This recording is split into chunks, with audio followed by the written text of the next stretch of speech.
We're live. Welcome, everybody, to House Energy and Digital Infrastructure. It is Thursday, May 13th, and we are here to check in with a Lissa Weinman, who will identify herself as a former member of NCAP. Lissa, I'm going to let you say it right. I'm going to let you say how you want to, how you're testifying today. So I'm Representative Kathleen James from Manchester. Scott Campbell from St. Johnsbury. Richard Bailey, Lamoille 2. Michael Southworth, Caledonia 2. Christopher Howland, Rutland 4. Dara Torrey, Washington 2. Laura Spilling. Great. Lissa, for the record. My name is Lissa Weinman, and I am a current member of the Vermont Yankee Nuclear Decommission Citizens Advisory Panel. And I also chair the Federal Nuclear Waste Policy Committee of the panel. Yeah, Sorry. Lissa, we're going to take one break. Sorry, we have a little disclaimer. Sorry, I apologize, Lissa. I am also a current member of NCAP. Great. Thanks for that. Yes, tip. you are. We're Okay. very glad of it. Super. All right. All right. Do you want me to begin my testimony now? Yes, ma'am. Thanks for being here. Well, thank you. Hold on a second. I'm just pulling it up. We have a member who has to leave to work on a bill in another committee. No disrespect. That's okay. I'm trying to pull up my testimony here. It's somehow disappeared when I got on Zoom, so just give me a moment. No rush. Here we go. I might need having some allergies today, so I might need some frequent water breaks. So thank you for bearing with me. So I am Lissa Weinman, and I am a member of the Vermont Yankee NDCAP panel and have been since 2017. I'm a citizen appointee, having been appointed by the Senate Presidents Pro Tem, Becca Ballant, Tim Ash, and now Philip Baruth. So almost 10 years watching the process. I also want to say that the views that I'm sharing with you today are my own and do not necessarily represent the views of the NDCAP overall, except when I refer to official NDCAP advisory opinions, which I will do so in this testimony. As I think you know that the NDCAP panel serves as a conduit for public information and education to encourage open communication and community involvement in matters relating to the decommissioning process of Vermont Yankee. We receive written reports and presentations, and we advise the governor, the General Assembly, Vermont state agencies, and the public on matters relating to decommissioning, and that's all laid out into the establishing legislation that formed the Vermont NDCAP. I also help form and currently chair the NDCAP's panel on federal nuclear waste policy, which has been regularly convening since 2021. We've created a video archive of our regular discussions, which range from all topics ranging from Yucca Mountain to understanding more about our whole tech casks for nuclear waste, reprocessing, forms of nuclear storage, views from our federal delegation on laws governing nuclear waste, and also the writing of new laws that may impact the spent fuel that we currently store at VY. So these meetings have become an important source of information, not just for our panel and our state, but for many other states and others that have regularly participated in these discussions, which again are taped and viewed on YouTube and Brattleboro Community Television. When I first came to the panel, I realized, as someone interested in nuclear waste, that the panel had taken a position supporting a change in federal law that would allow for the development of consolidated interim storage of high-level nuclear waste, which is also referred to mostly as spent fuel, without any real discussion as to the merits or any nod to the controversial aspects of this change in law. So under my motivation, the panel retracted support for consolidated interim storage. What does that mean, consolidated interim storage? What is that? that would be a place in the United States where stranded nuclear fuel, spent fuel like we have at VY, would go to one place to be stored together above ground on a temporary basis until we have made a permanent disposal of this high-level nuclear waste, which is called for under current law. Thank So I'm going to get a little into that as I go along, but just suffice to say that, the panel changed it, withdrew its support for consolidated interim storage because there's a lot of issues around it, which we can get into.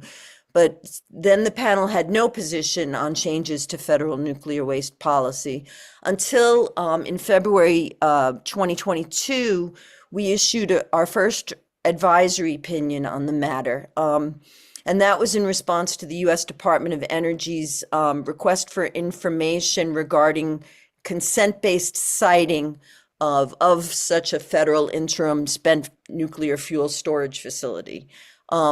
So we engaged in a whole process of trying to understand the issues around consolidated storage, and we issued an advisory opinion, which I'll describe briefly below. The opinion was hashed out in collaboration with fellow committee members, including representatives of North Star, the owner of the plant, and representatives from the towns of Vernon and Guilford that are closest to the reactor site, as well as other committee members. And I'll go through this advisory opinion now, so just to see, where we came out. So the NDCAP advisory opinion prioritizes progress on a deep geologic repository first, which is what is mandated under current law. The DOE has chosen to focus on short-term consolidated interim storage, promising communities that such storage would be temporary. But in our opinion, we said we really need to show that there's some progress on a permanent disposal solution before we try to begin taking this fuel and putting it in a place where it's going to have to move again in the future, and which is above ground, does not conform to what the Federal Nuclear Waste Policy Act has outlined for us. So we need to really, before we spend any more money on a consolidated facility for our nuclear waste, we really should make some progress on citing a permanent disposal. And that really has been something that the DOE, which is responsible for the spent fuel and high-level nuclear waste, really should be focusing its efforts on, but they're not.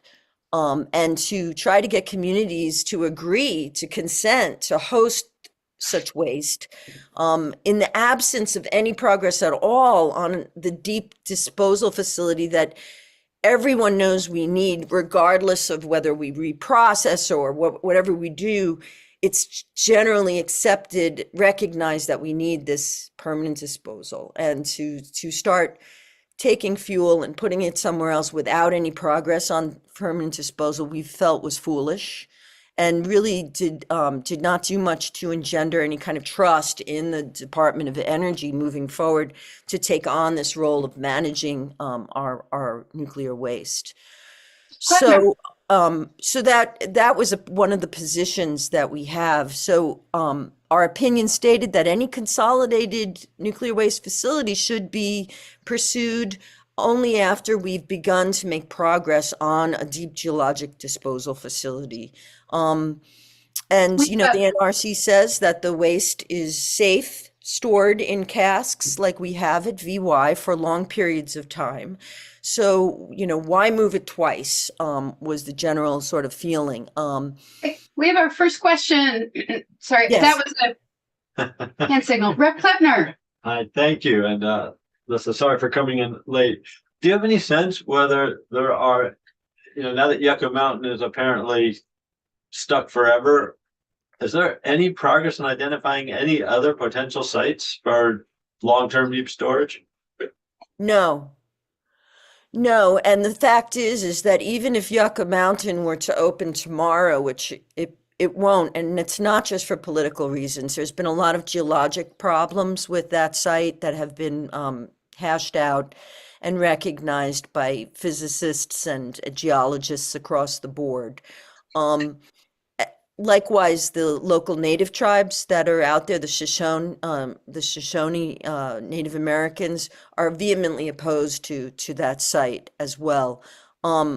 But even if it were to start receiving nuclear waste, it would already be full. We'd already be looking for a second deep geologic disposal site.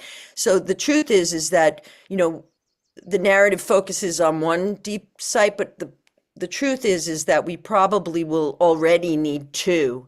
And certainly if we start accumulating more nuclear waste, we'll probably maybe even need more.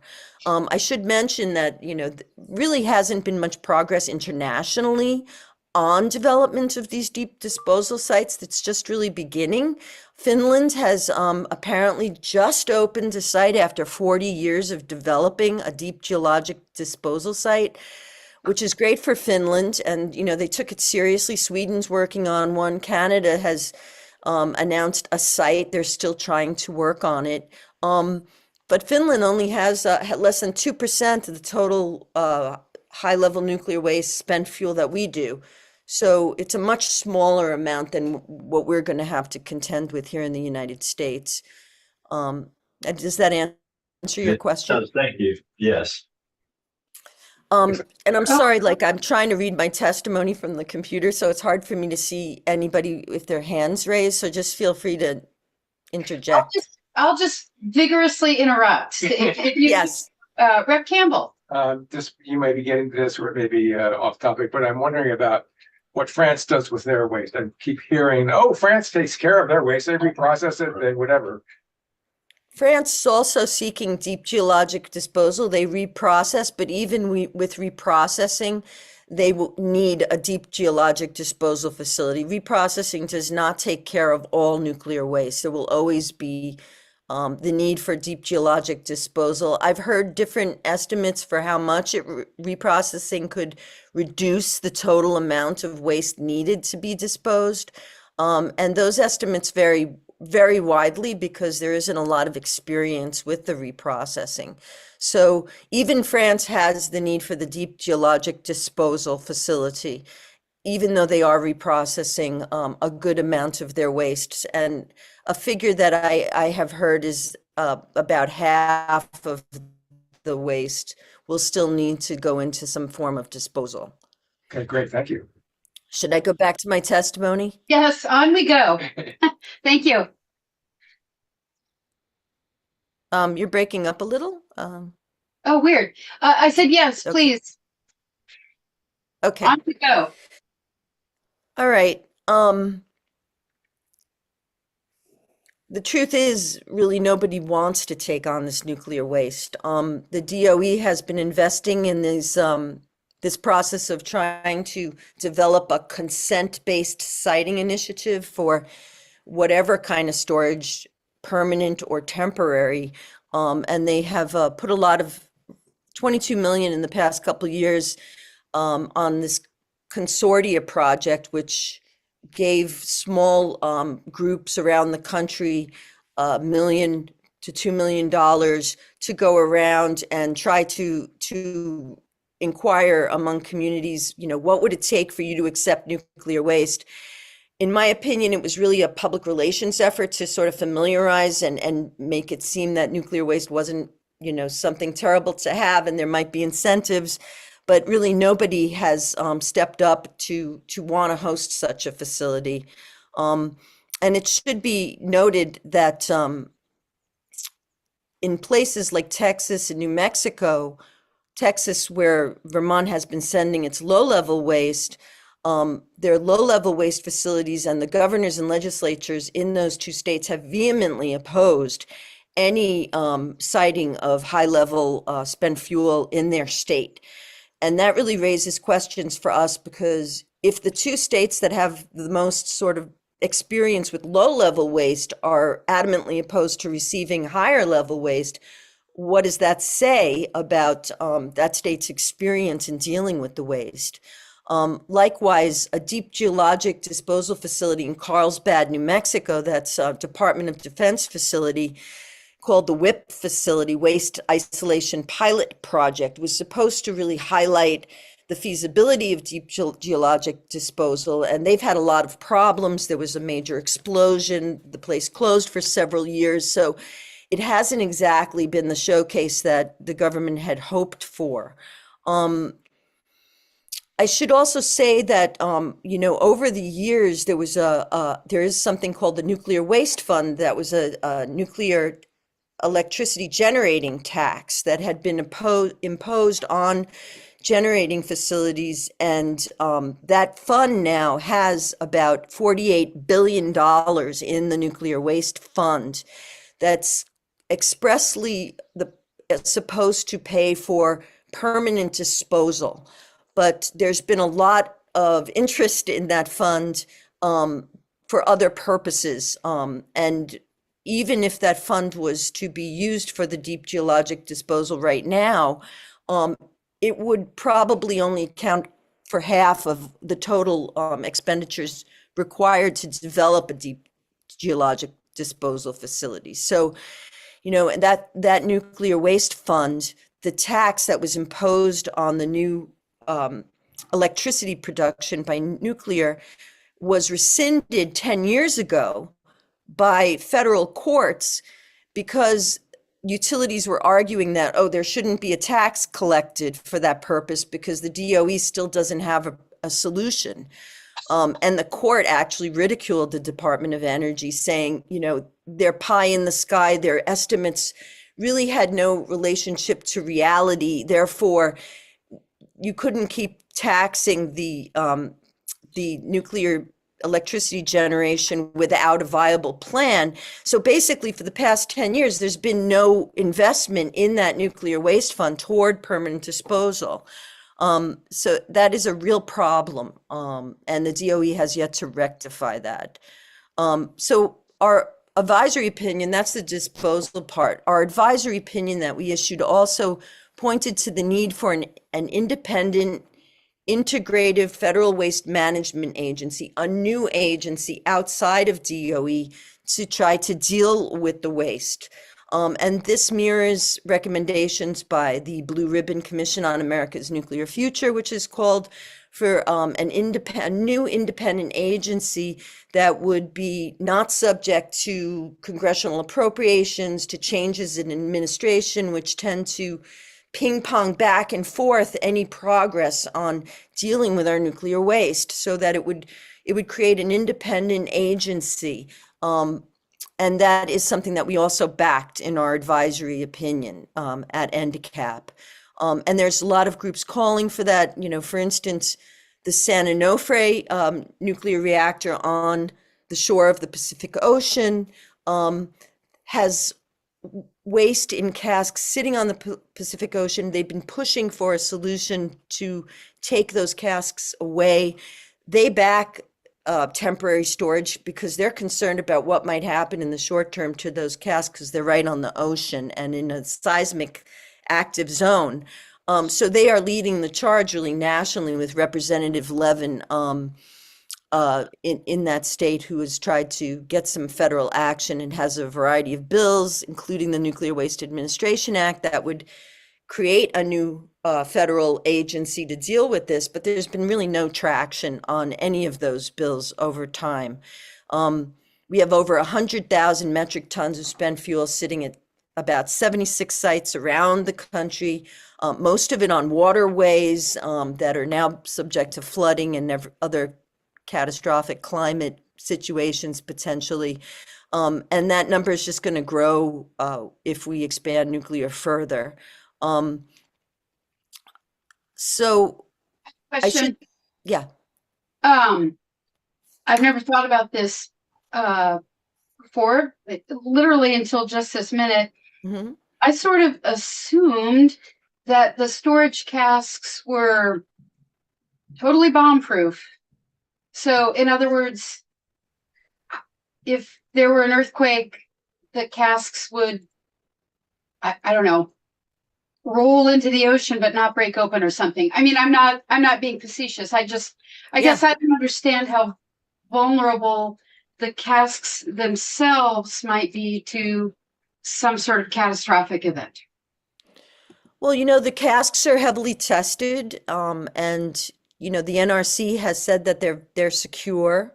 Um, and I have no real issues with our casks, the 58 casks that we have sitting highly visible on the banks of the Connecticut River. My concerns about the cask relate more to potential deterioration over time. They're only licensed for 40 years. Okay, So, they are subject to failure. They've been holding up pretty well so far, but we're really unclear, even in our committee, about who's responsible for, like, if there is a problem with the cask, it would really fall to the owner of the company to have to recast the material, which would be very, very costly, and they would probably end up suing the federal government for compensation for having to repair any cask, is what we believe would happen. But okay. you're right, the long-term feasibility of those and reliability of those casks is an unknown. They're monitored, they're heavily monitored. There's a security apparatus around them, but they still present a risk.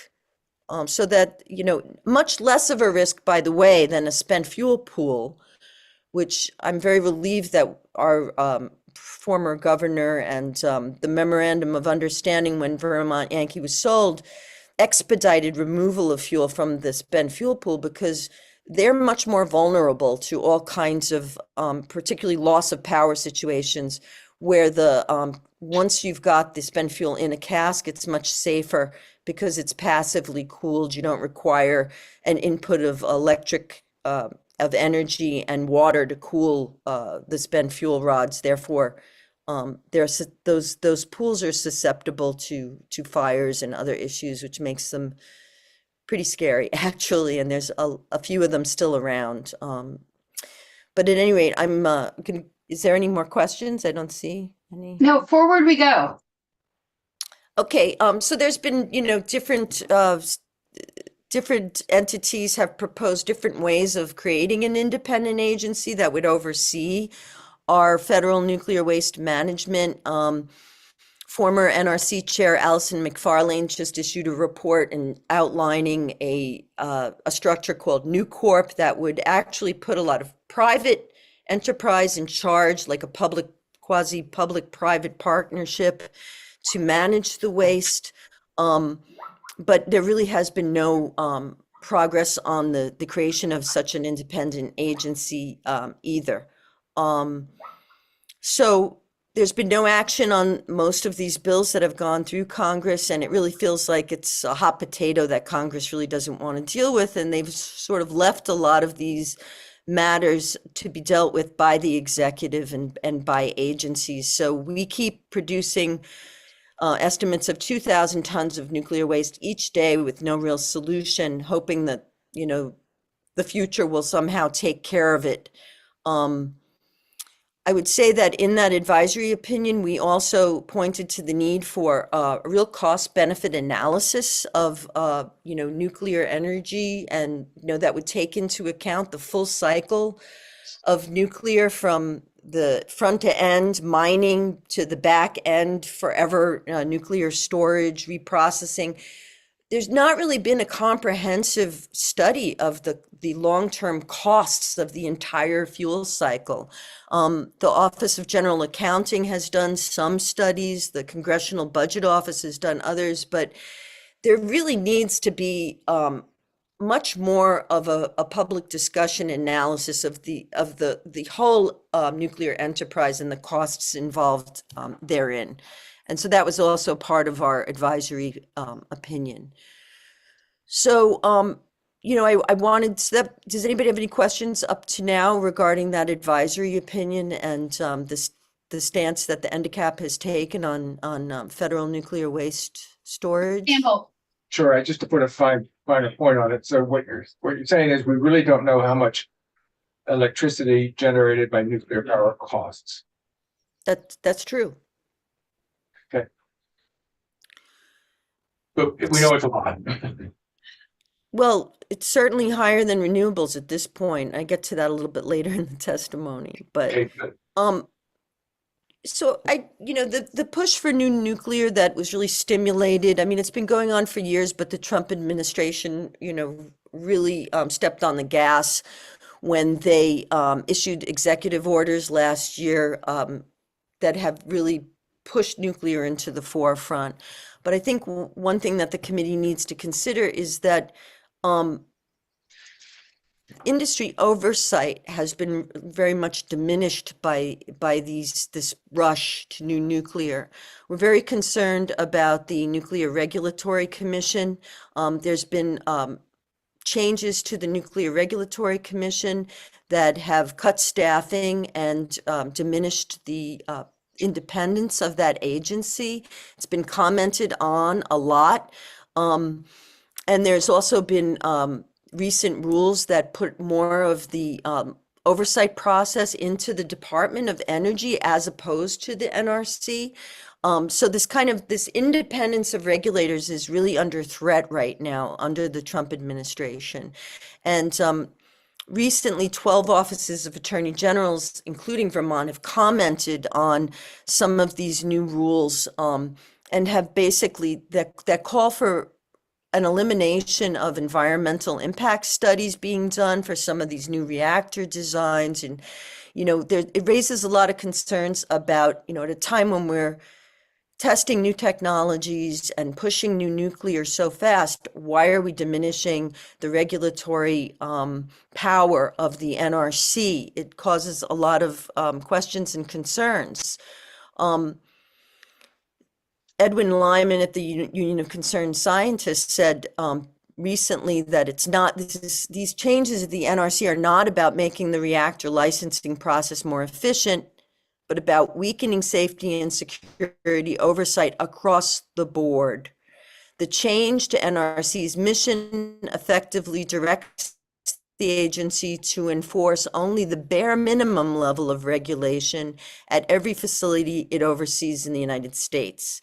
And there's also been recent posts about sort of there's like a muzzling going on at the NRC where professional views or non-concurrences are discouraged from being made public, which is really a blow to the transparency at NRC. Likewise, the U.S. Nuclear Waste Technical Review Board, which is an independent federal agency mandated by Congress to evaluate the technical and scientific validity of DOE activities, has really been eviscerated. There's only one member remaining. The staff is still there, but their ability to interject has been really diminished, and that's concerning to me. This idea also of the Department of Energy, it's such a vast agency tasked with this mission of managing our nuclear waste, while they at the same time build our nuclear weapons at the various national labs across the country. And they're also in charge of the cleanup from the defense waste from the Manhattan Project. They run the Office of Environmental Management, roughly $8 billion a year for nuclear cleanup at just those defense sites around the country, 15 different sites. So the Department of Energy has a very complicated, complex portfolio that many industry sort of onlookers really feel is unmanageable and opaque. There's not a lot of transparency within the agency, and that's also a cause for concern as more oversight keeps getting shifted into the Department of Energy. So that's a major concern. Another concern that has been coming up lately are the diminishment of radiation protections as we're anticipating more new nuclear. There's been a push to basically eliminate the as low as reasonably achievable radiation standards, which the whole rest of the world uses, and the United States has studied over years and always referred back to these lowest as possibly achievable levels. The fact is now this administration is trying to raise the allowable radiation levels, and it's doing so at the risk of communities around reactors and also to workers at these defense labs that are engaged right now in an unprecedented push for more nuclear weapons, more nuclear weapons development than we've seen since the Manhattan Project. So workers are the allowable exposure to radiation for workers has also is proposed to be raised. Harvard just did a study in December 2025 that analyzed cancer and mortality rates near nuclear power plants. And they estimated that about 20,600 cancers in the state of Massachusetts, roughly 3.3% of all the cases studied were attributable to living near a nuclear power plant. So these are new studies. There hasn't really been enough study of the impact of radiation and to lower the levels, the standards for radiation exposure. It just makes you wonder, why are we doing that? If we want to invest in new nuclear, why are we doing so while diminishing safety standards? If new nuclear is better, then why do we have to have lower safety standards around it, lower regulatory standards around it, is a big question for me as I look at these issues. So these findings of the Harvard study highlight the importance of acknowledging and addressing nuclear energy's health impacts at a time when this expansion is being pushed as a solution to climate change and our energy needs. So I just referenced that study. There's been a lot of discussion around it. The study really highlights the need for more research. But I also want to say that it's not just cancer that we're concerned about when it comes to living near a nuclear reactor or being exposed to more radiation.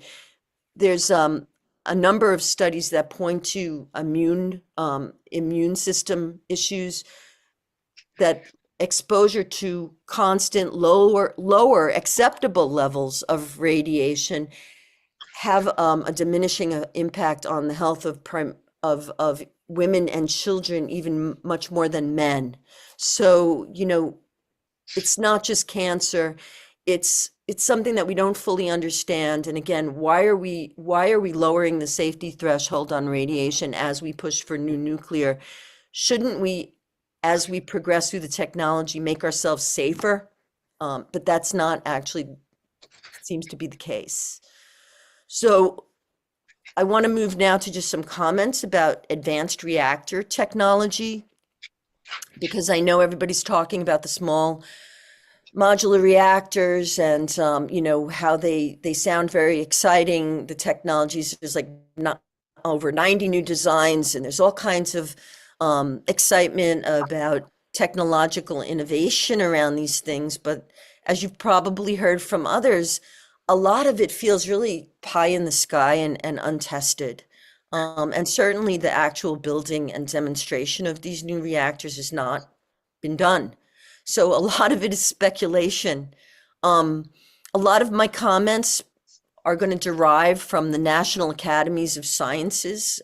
They've been looking at these issues very closely at the request of Congress. And the National Academy of Sciences, like the gold standard nationally. They have bipartisan groups that get together. There's people on all sides of the issue that look, and they make recommendations. So I've based some of my comments here on one of their recent studies, merits and viability of different nuclear fuel cycles and technology options, and the waste aspects of advanced nuclear reactors. So my point of view is really based on a lot of what I read from the National Academies of Science and other groups, but they are really they're an excellent source to really look to. And in general, when they looked at all these different technologies over several years, they found that these new technologies, when compared to our current existing fleet and technology of light water once through fuel cycle reactors, they found that they really didn't stack up to what we're already doing, which is a pretty stinging indictment. They said this is basically quoting from the National Academy's report, sticking to the known technology and economies of scale would avoid problems and costs associated with recycling and production of high assay uranium, which is the kind of new fuel that we're trying to develop and some of these new reactors use, which again poses proliferation problems and other environmental issues around this kind of fuel cycle production that is being envisioned in this new push for nuclear.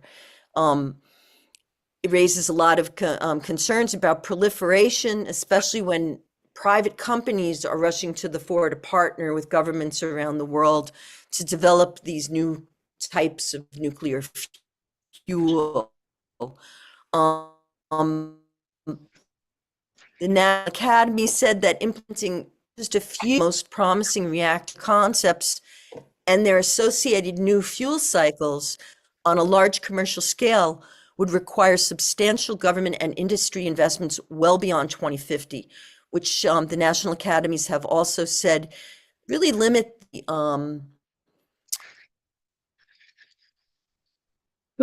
contribution that nuclear can make to the kinds of decarbonization we need to make now.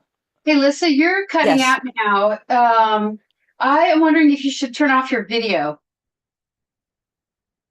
Oh, Time check. Yeah, great. And Can you hear me? I'm not sure where we are. We have another. This is very interesting to me, by the way. We do have another witness coming at 10. It doesn't have to be like a hard stop, but I wanted to give you a time check to see how you're doing with your testimony. Yeah, you're breaking up a lot too. Shoot. Yeah, okay. Can you hear me now? I can hear you now. Yep. And I was just saying, we have another Okay. coming in at 10. It doesn't have to be like a hard stop, but I wanted to know how you're doing with your testimony, just time wise.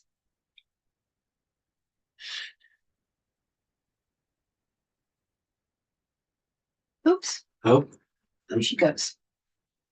That sounds grammar.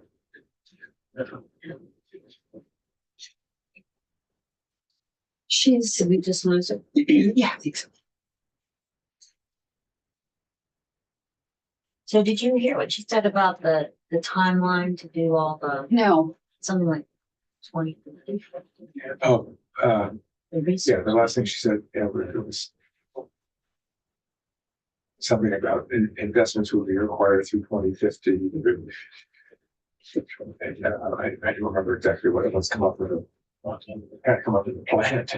What to do with this waste that lasts for 10,000 years or something, I don't know. Lasts longer than the cities. Is she trying to come back, Alex, or She's not in the waiting room. She has not emailed. let me email her? Ooh, what's her? I don't have her email address. I was gonna send it to you. Okay. must be a video connection. I just got hooked up to video and it's I was gonna say I've got. working pretty well. I love video, Yeah. but Here's something. You have the fiber. Yeah, Yeah, the fiber. Now.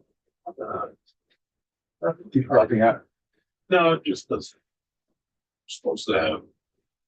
What's the biggest one? 1 gig?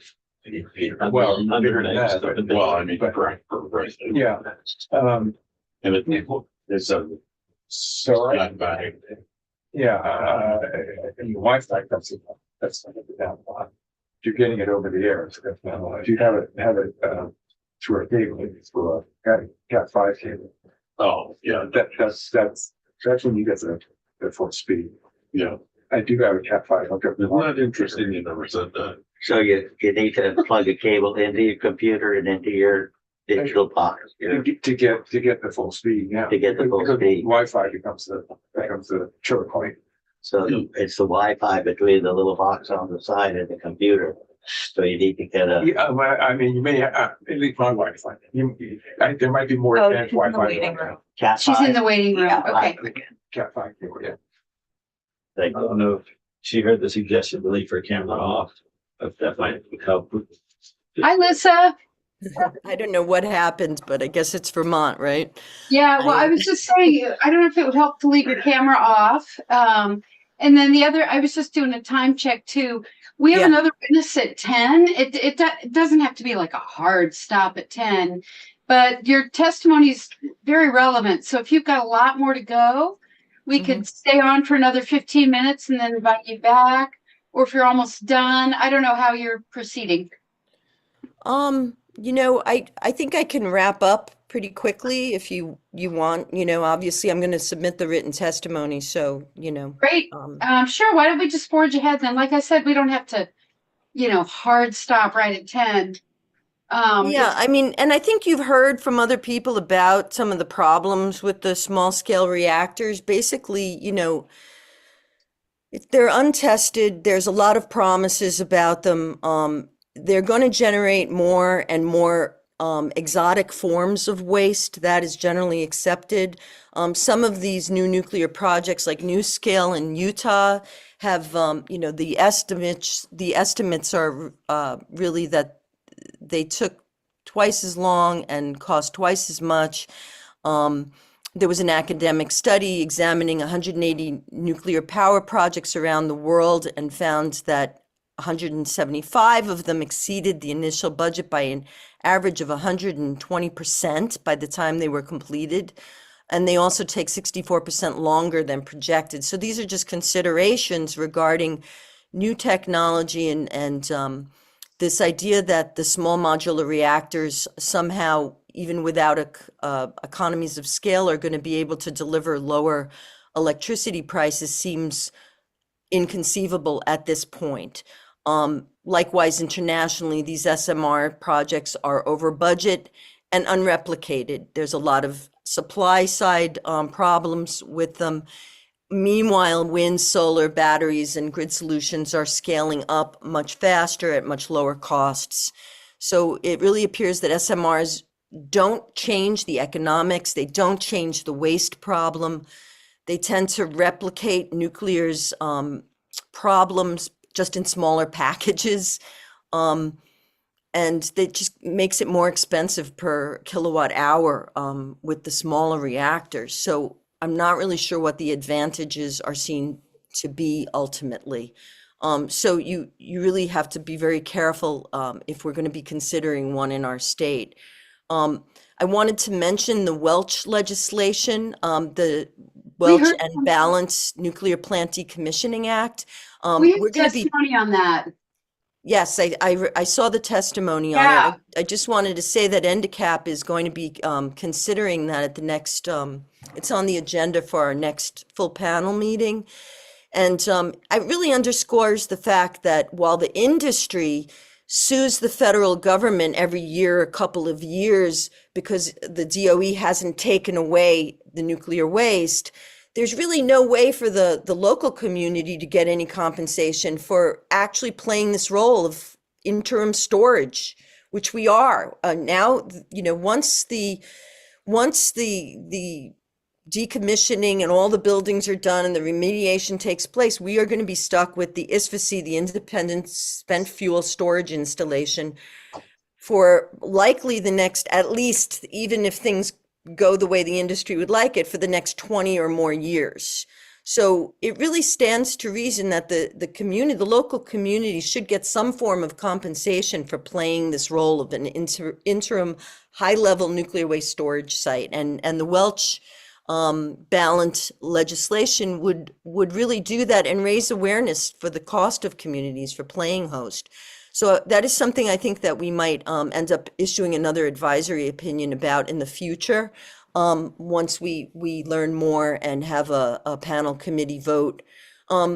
Just a note also on the reprocessing, we had Sven Bader come address our committee. He's probably the nation's one of the nation's leading proponents of reprocessing. And even he, in the testimony to our committee, raised so many issues regarding the cost and feasibility of reprocessing nuclear fuel, it just seems like an astronomical level of investment over a long period of time that we really need to consider more deeply before we thrust ourselves into it.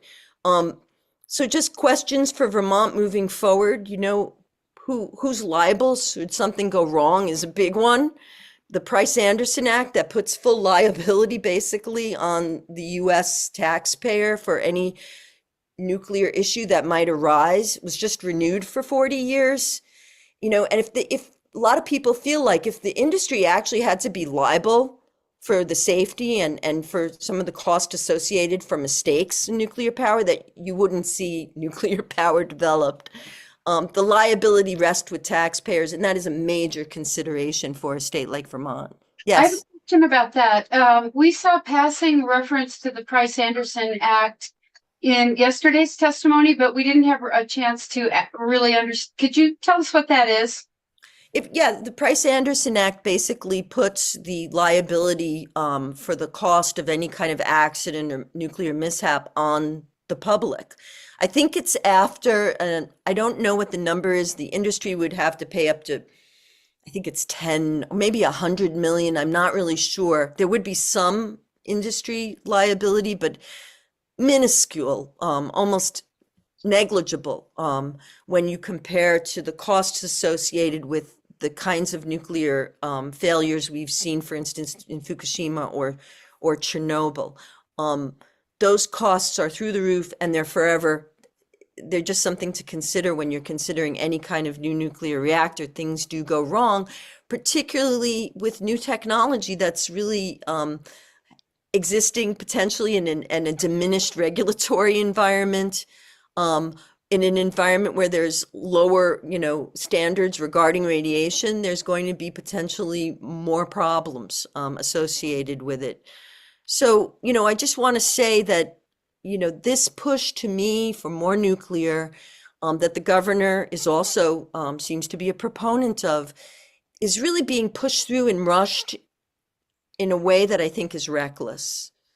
I'm not necessarily against adding nuclear energy to our mix, but some of these promises I call faith-based science. There was a thing called the waste confidence rule for the past half a century, where we were promised that there would be some solution to the nuclear waste, that solutions exist, there's just not the political will. But the truth is, in real life, there has been no solution. There has been no progress. So how can we count on it changing in the future? I really don't see any kind of solution to some of these problems. Nuclear is not green. It's not clean. It might have its place in the mix, but certainly not as something we should be dumping all of our resources into, frankly. And I have to also mention to the committee that nuclear energy development goes hand in hand with nuclear weapons development. It's not stated frequently enough. I have come to believe, after attending many gatherings, nuclear deterrence summits, studying this issue, we probably wouldn't have nuclear energy if it wasn't for the obsession with nuclear weapons development. And again, we are making more nuclear weapons now and investing more in nuclear weapons production than we have since the Manhattan Project at much higher scale. And it's worrisome because these fuel cycles, this involvement of the private sector, these grants given to people like Peter Thiel, $900 million to a new startup that's going to create new fuel technologies. It just seems incredibly risky and really a very questionable use of taxpayer dollars. The academies of science say we should not be doing any of this before we have dealt with the waste that we currently have. Permanent geologic disposal. I'll return to that.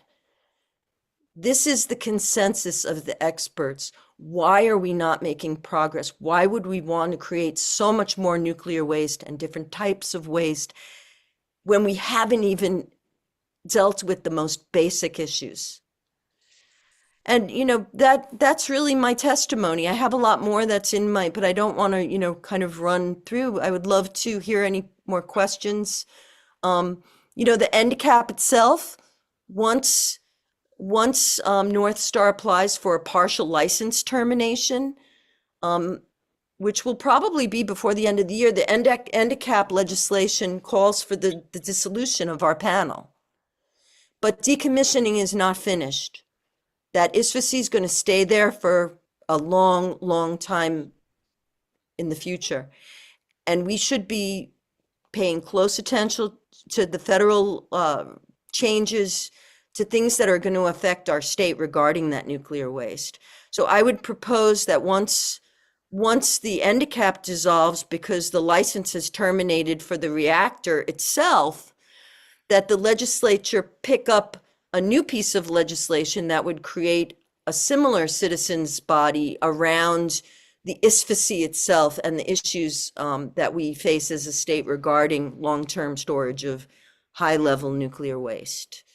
Sounds like a good idea. We do have a couple of questions, Yes. Rep. Torrey and then Rep. Campbell, and then we'll let you go listen, and we'll look forward to receiving your written testimony. I'll certainly give it a close read, and I know you said you were taking time now to cite your sources, which is always really helpful too. Yes.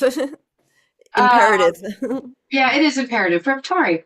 Yeah, I'm not sure how much you know about like international nuclear power compared to how we do it in the US, but what you flagged about the risk to the public, is that mitigated in other countries where the power plants are developed on a scale and the whole country, it's an investment. It's not like ratepayers, local ratepayers, or even a state. Are we kind of an outlier in how we develop power and how we divvy up the risk? I don't really know a lot about that, so I would be reluctant to comment on it. Suffice to say that there are the rest of the world adheres to the lowest achievable radiation standards. That is the international standard that we are seeking now in the United States to diminish at our own risk.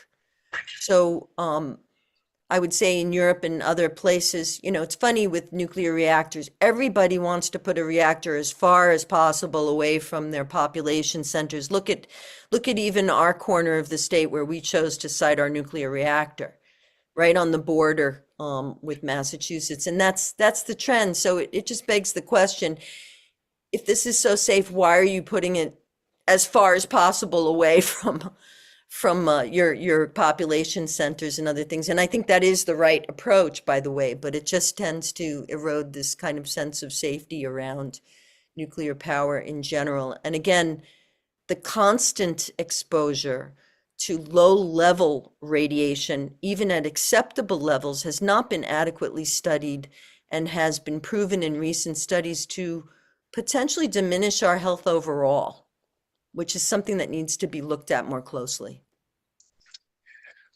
Well, I wanted to follow up on that very question. I presume that somebody must have walked around the dry cast at Vernon with a Geiger counter or whatever and tried to measure if there's any radiation leaking off of that storage site. Is that so?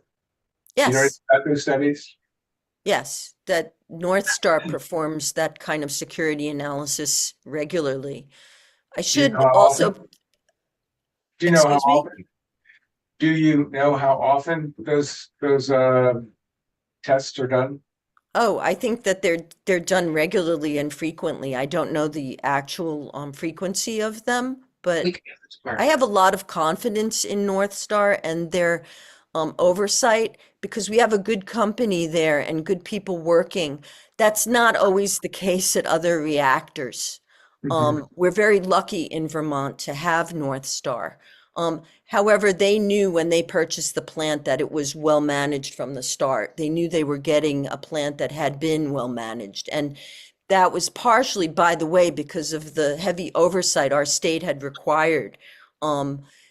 But the truth is that, any company that owns the reactor or the ISFC is responsible for monitoring and reporting what happens inside their fence line. So the state really doesn't have any ability to, all we can measure is outside our fence line, which our Department of Health does. Okay. And you mentioned a second ago about there haven't been studies on long-term exposure to low-level radioactivity. I guess I wonder about that too. Yes. And that. There have been studies in Europe and other places, and there's I guess it's the Gender Radiation Project that is here in the United States, has studied a lot of that and has a lot of references. I actually referenced them in my testimony. So there's a number of studies that have been done that link low-level constant exposure to health issues apart from cancers. Yeah. And they are in my testimony. Great. Okay. Thank you. Lisa, thank you so much for joining us. We really appreciate your time, and we'll get your written testimony distributed to the committee and posted up on our committee page, when we receive it. Thank you. It's been an honor to address you here today. And I hope that you can continue your oversight as legislators as legislators on this issue, because some recent bills would diminish your ability to weigh in and to protect the public, and we must not let that occur. Thank you. Thank you so much, Lisa. Thank you. Thank you. Bye-bye. Great. Oh, Ellen, yay. I am going to need to ask for a 5-minute break. Sorry, Ellen, if we could go off live, and we will be back at 10:10.